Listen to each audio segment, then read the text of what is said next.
Step 3. Investigate, research. Grab your magnifying glass and your decoder ring because you're going to be investigating. Investigating science, that is. You'll all be researching your question because research is fun, fun, fun. Hashtag Sherlock's Scientific Process. October 10th. Assignment 7. Educational Adventures in Board Game Land.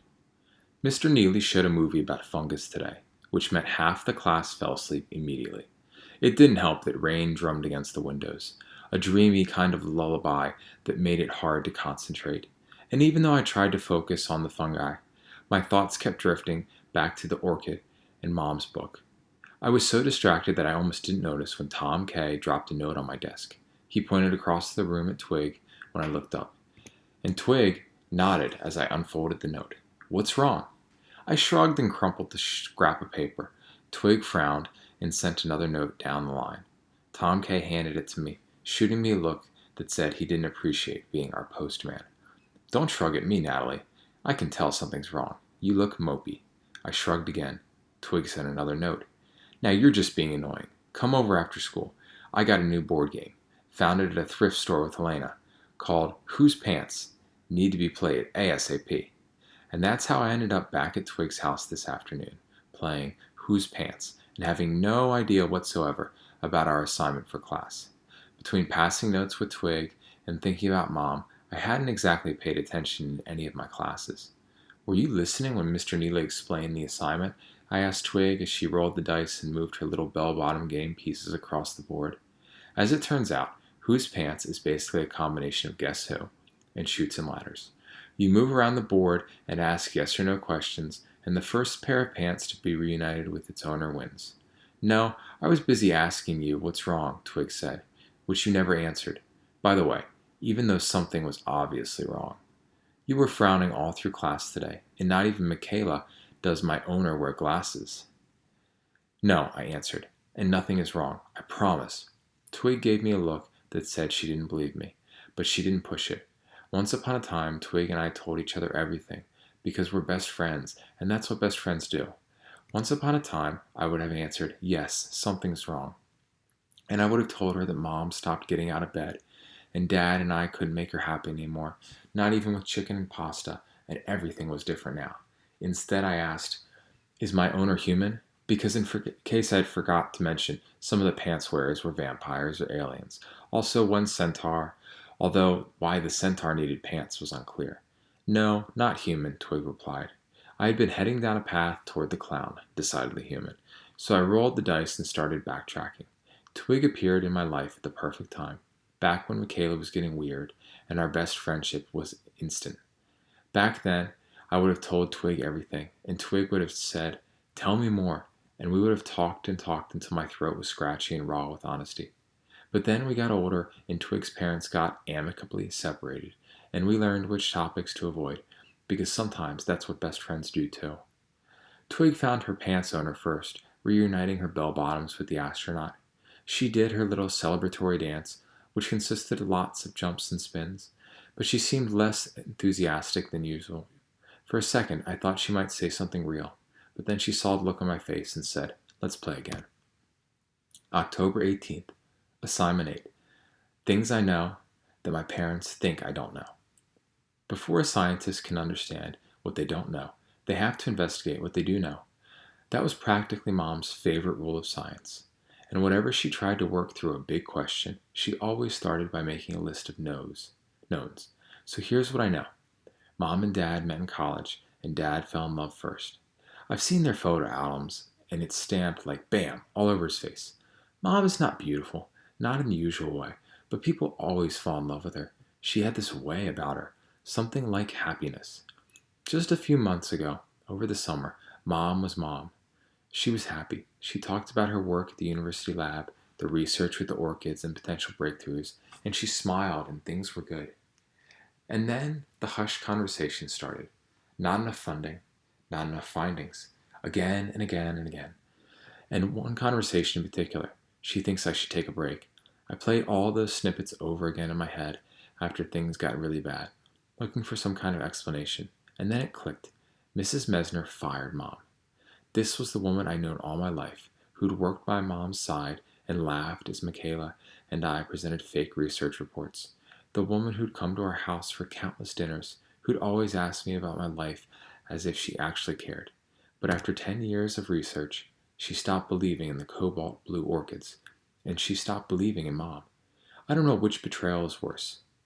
Mom couldn't go to work anymore, and she got sucked into the darkness.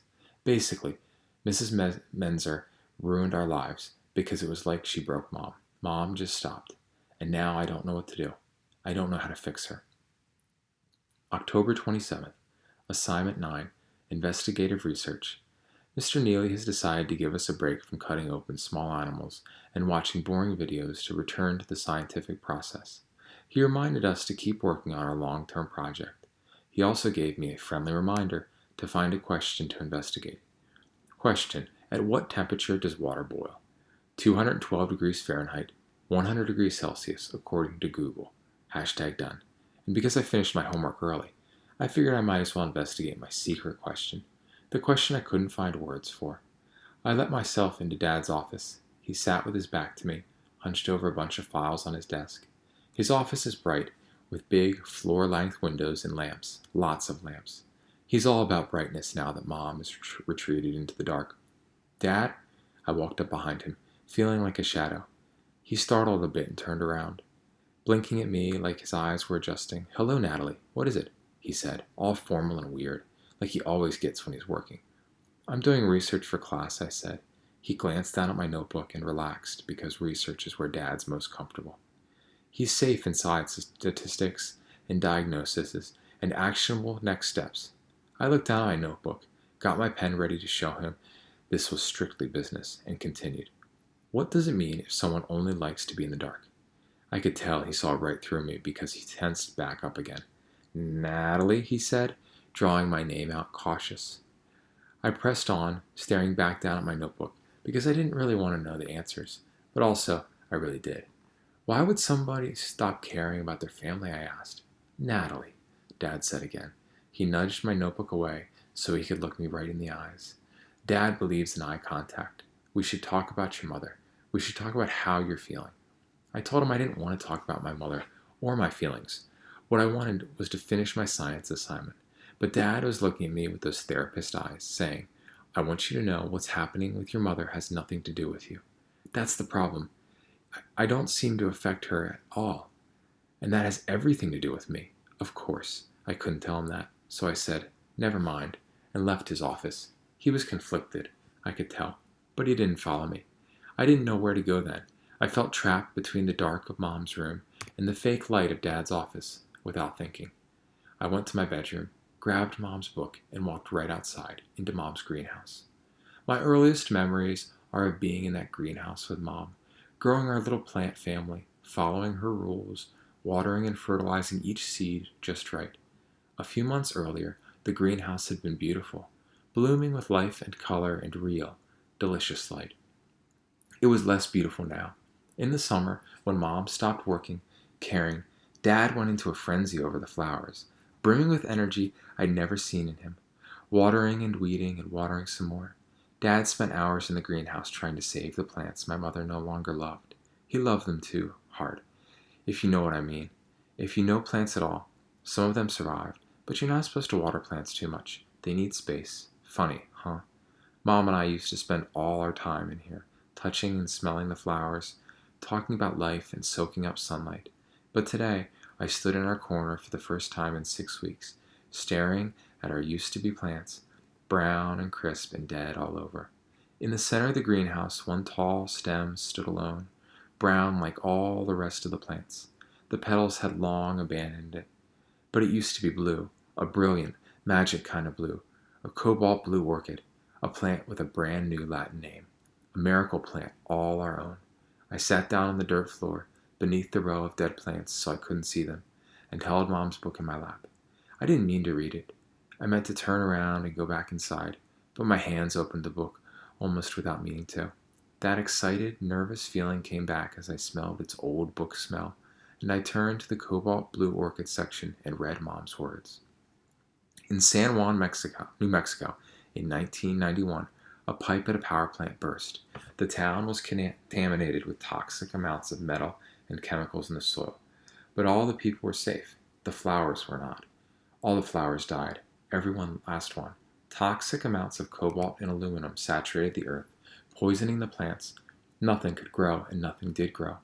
Until 2 years later, seemingly out of nowhere, an orchid sprouted. A shock of blue in this vast expanse of empty dirt. Not too long after, another emerged. Soon enough, there were bright blue orchids blooming all over the field. Imagine it.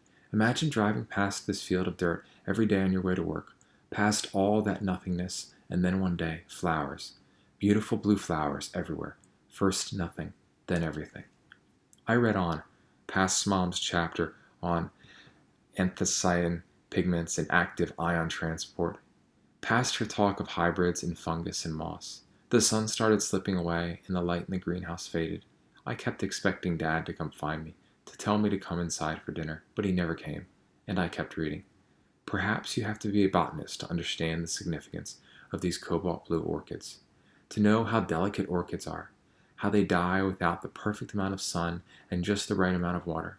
And you would have to understand the sheer impossibility of a blue orchid in order to understand the miracle of these flowers, how this delicate orchid sometimes sprouted when no other plant could, how it sucked those toxic chemicals straight out of the earth and churned them into beauty. But I'd like to think that even without knowing the nitty-gritty of how plants work, all of you have to do is stand in the middle of that shockingly blue field to know that this is science at its most miraculous, its most magical.